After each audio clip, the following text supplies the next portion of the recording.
பலாப்பழம் வச்சு ஒரு ஐஸ்கிரீம் பண்ணலாம். அது எப்படி பண்ணுறதுன்னு பார்க்கலாம். வாங்க வீடியோக்குள்ளே போகலாம்.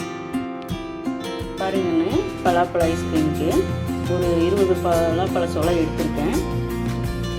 வெயிலுக்கு நல்லா இருக்குங்கன்னு வாங்க இது எப்படி பண்ணுறதுன்னு பார்க்கலாம்.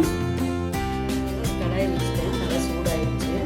இப்போ கோதுமை மாவு 4 ஸ்பூன் எடுத்துருக்கேன். கொஞ்சம் வறுத்துக்கலாம்.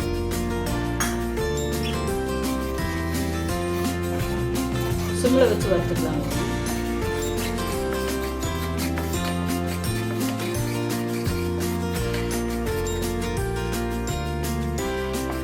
இப்போ பால் ஒரு 3/4 லிட்டர் எடுத்துக்கலாம்.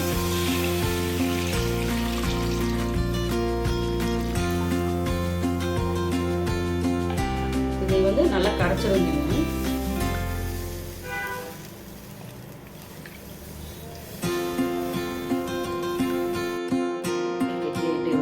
கொதி வருது பார்த்தீங்களா, பபிள்ஸ் வரும்போது வெந்துடும் நல்லா போதும்.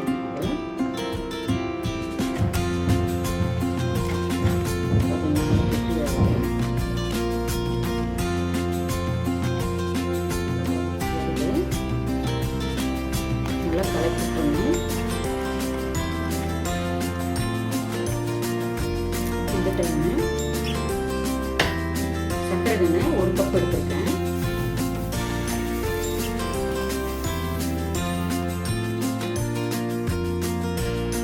பாருங்க, நல்லா கிளறி விடுங்க. சர்க்கரை போட்டு கொதிக்க வேண்டாம், அப்படியே ஆஃப் பண்ணிடுங்க.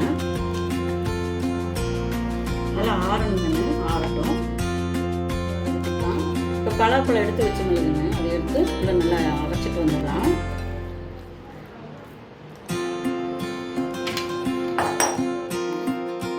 இந்த பக்குவத்துக்கு அரைச்சிட்டு வந்துடுங்க. இது கூட நம்ம கோதுமை மாவில் பண்ணோம்லங்க, அதையும் உள்ள ஊற்றி அரைச்சிட்டு வந்துடலாம். இதையும் உள்ள ஊற்றி அரைச்சி எடுத்துட்டு வந்துடலாம்.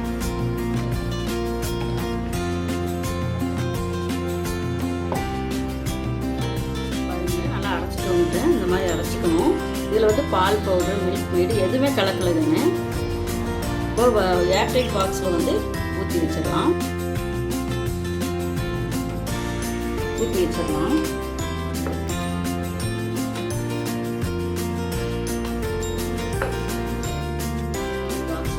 வச்சுட்டேன். இப்போ நட்ஸ் எடுத்துட்டேங்க, அது கூட லைட்டாக தூவி விட்டுருவோம். உங்களுக்கு எவ்வளோ வேணுமோ அவ்வளோ தூவிட்டுக்குங்க. அளவாக தான் போட்டிருக்கேன் நான். இந்த மாதிரி ஒரு மூடி போட்டு மூடி வச்சுட்டு ஒரு ஃப்ரீசரில் 8 மணி நேரம் ஆகிட்டுங்கன்னு பார்க்கலாம். ஐஸ்கிரீம் ரெடி ஆகிடுச்சு. 8 மணி நேரம் ஆச்சு. ஃப்ரீசர்லேருந்து எடுத்துட்டேங்கன்னு பார்க்கலாம் எப்படி இருக்குன்ட்டு.